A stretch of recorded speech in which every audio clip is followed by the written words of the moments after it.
आज पहली बार कोर्ट जब से वो प्रस्तुत हुए थे, उपलब्ध थी, खुली है, जहां हम अपनी बात रख सकते थे।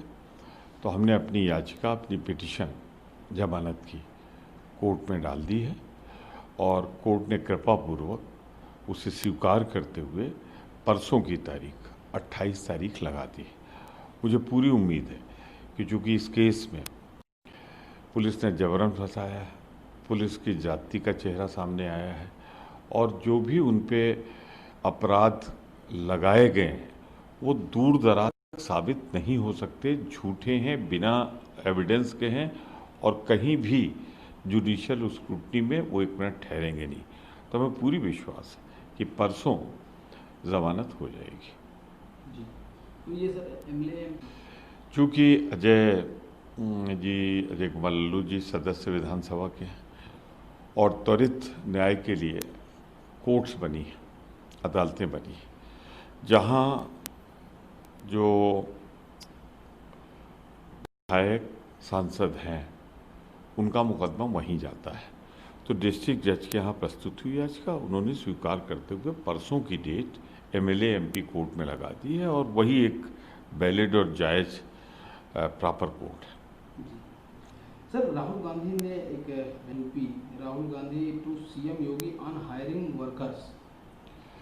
बिल्कुल ठीक। कल मैंने भी इस बात को कहा था और आज बहुत ही सुखद रहा ये सुन के राहुल जी का कि यहाँ का मजदूर, यहाँ का नागरिक, प्रदेश सरकार जो कुछ भी करने जा रही है या कह रही है, अब क्या करेगी तो मालूम नहीं, क्योंकि ये कहते कुछ है करते कुछ है। संविधान में देश का कोई नागरिक, वो मजदूर देश के किसी कोने में स्वेच्छा से जा सकता है, विचरण कर सकता है और वहाँ रोजी रोजगार कर सकता है। तो ये तो बिल्कुल वही भाषा मुख्यमंत्री की थी जो 370 में कश्मीर में थी कि वहाँ कोई जा नहीं सकता या वहाँ से कोई आएगा तो उस पर क्या लगेगा। तो कुल मिलाकर मुख्यमंत्री जी ने जो कहा है वो बात संविधान के विरुद्ध है, वो नहीं हो सकती, वो बंदिश नहीं लगा सकते या कोई वो होलसेल मालिक नहीं है यहाँ के रहने वालों की कि पहले उनसे इजाज़त ली जाए तब मजदूर या कोई जाएगा। तो मुझे लगता है कि वो कह गए हैं, पर जब बनाएंगे कमीशन तो वो सब बातें जो कहीं उसमें होंगी नहीं। सर एक तरफ पूरी दुनिया कोरोना से लड़ रही है, वहीं ना भारत की सेनाएं आमने सामने खड़ी हैं, क्या कहें सर इस सिचुएशन की? देखिए, चीन की दखलंदाजी हमारे जो भारत भूमि पे हो रही है वो नाजायज़ है, गलत है। एक एक इंच, एक एक ज़र्रा भारत का है। वो चीन उस पर जो अधिकार अपना दिखाना चाहता है या बताना चाहता है वो नाजायज़ है और ये नेहरू जी के समय से आज तक का स्टैंड है। इंदिरा जी ने सबक भी सिखा दिया था जब एक प्रयास हुआ था। तो हम इस मामले में जो कुछ भी भारतीय सेना ने कहा है हम उनके साथ, भारतीय सेना की मजबूती के साथ हैं, उनके विचार के साथ हैं। जो राहुल जी ने कहा है बिल्कुल ठीक कहा है कि इसमें पारदर्शिता होनी चाहिए, राष्ट्र को विश्वास में लेना चाहिए सरकार को।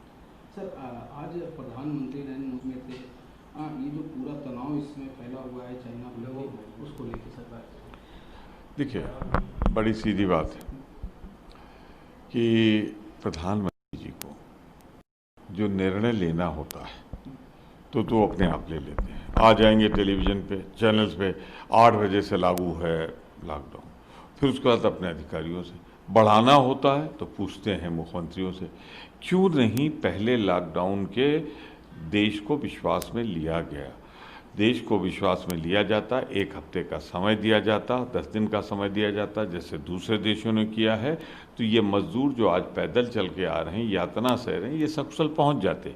आज जो आ रहे हैं, उत्तर प्रदेश के मुख्यमंत्री कह रहे हैं कि 50% से ज़्यादा उसमें संक्रमित उत्तर प्रदेश आ रहे हैं, महाराष्ट्र से 25%, दिल्ली से और 25% और प्रदेशों से। तो इससे तो बच जाते। अगर आज ये स्थिति है जो मुख्यमंत्री जी कह रहे हैं तो फिर प्रधानमंत्री जी का वो निर्णय कि अभी से लॉकडाउन लग जाए वापस लाना उचित नहीं है। और लॉकडाउन खोला तब जाता है जब नियंत्रण में स्थिति आती है, उल्टा हो रहा है। जब स्थिति नियंत्रण के बाहर जा रही है तब लॉकडाउन खोला जा रहा है या रिलैक्स किया जा रहा है। सर, महाराष्ट्र में जो अघाड़ी नेता एक दूसरे से मेल मुलाकात कर रहे हैं, शरद उद्धव या कोई राज्यपाल से, कोई वहाँ राष्ट्रपति शासन की बात कर रहा है, तमाम चीज़ें चल रही हैं सर वहाँ पे। देखिए, कुछ लोग हैं जो सत्ता के बगैर नहीं रह सकते। भारतीय जनता पार्टी सत्ता के बगैर नहीं रह सकती है, तो वो अपना प्रयास करते रहते हैं, बयानबाजी करते रहते हैं। अब नारायण राणे का बयान आ गया, राष्ट्रपति शासन लागू। एक निर्वाचित सरकार जिस तरीके से हालात से निपट सकती है, कभी राष्ट्रपति शासन में एक अपॉइंटेड सरकार नहीं लड़ सकती है। तो यहाँ राष्ट्रपति शासन से ही इस स्थिति को निपटने की जो बात करें, उनकी सत्ता लोलुपता है, वो बैकडोर से सत्ता में आना चाहते हैं। मैंने बात की है आज महाराष्ट्र के नेताओं से, और मैं दावे से कह सकता हूँ कि वहाँ की सरकार स्थिर है, अस्थायी है और 5 साल पूरा करेगी। और सर, जो लगातार रेल मिनिस्टर में जो लगातार ये नोटबुक चल रही है, ये क्या है मामला सर इसका? देखिए, भारत सरकार को चाहिए कि ये एक ऐसी महामारी है जिससे दुनिया को बहुत बहुत क्षति हुई है। भारतवर्ष में भी इस महामारी का बहुत पीड़ा है, दुख है।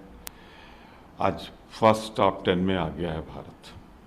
ऐसे मौके पे केंद्रीय सरकार को निर्वाचित सरकारों के साथ सहयोग करना चाहिए, पर केंद्र के मंत्रीगण, खासतौर से जो उस राज्य से हैं जैसे पीयूष जी, वो उस सरकार को न सहयोग कर रहे हैं, और सहयोग करना तो दूर रहा, उसके खिलाफ कुछ न कुछ ऐसा बोल के उसके कामकाज में बाधा उपस्थित करते हैं। अरे पहले अपना मंत्रालय देख लो, रेल मंत्री जी, पीयूष जी। आप ट्रेन भेजते हो मुंबई से गोरखपुर, चली जाती है उड़ीसा, 24 घंटे का सफ़र वो 80 घंटे में तय कर रही है। दुगना तिगना समय लग रहा है। पहले अपना मंत्रालय संभालो, जो आपसे नहीं संभल रहा है। महाराष्ट्र निर्वाचित सरकार है, कांग्रेस, एनसीपी, शिवसेना मिलकर हम इस स्थिति से निपटेंगे। कोरोना हारेगा, चाहे आप समर्थन करो, ये संविधान का तकाजा है। और अभी सर, ये जो कोविड-19 में टॉप 10 वर्ल्ड में पहुंच गया है, लेकिन रफ्तार अभी बढ़ती ही जा रही है।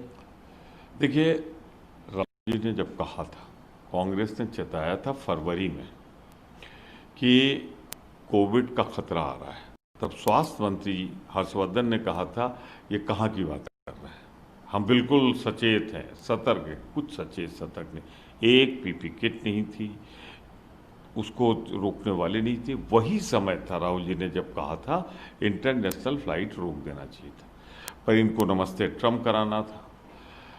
ट्रम्प जी आए और अपने साथ वो जो 7,000 लोग उनके साथ या उनके कार्यक्रम के लिए आए, उन्होंने मुंबई को जला दिया, उन्होंने अहमदाबाद को जला दिया, आगरा गए वहाँ, और दिल्ली। उन 4 जगहों पे जहाँ जहाँ ट्रम्प साहब गए, वहाँ पे ये केस ज़्यादा भयावह स्थिति हुई। इन्हें मध्य प्रदेश सरकार गिराना था, तो 22-23 मार्च तक तो चलाते रहे। काश फरवरी में इंटरनेशनल फ्लाइट रुक जाती तो भारत देश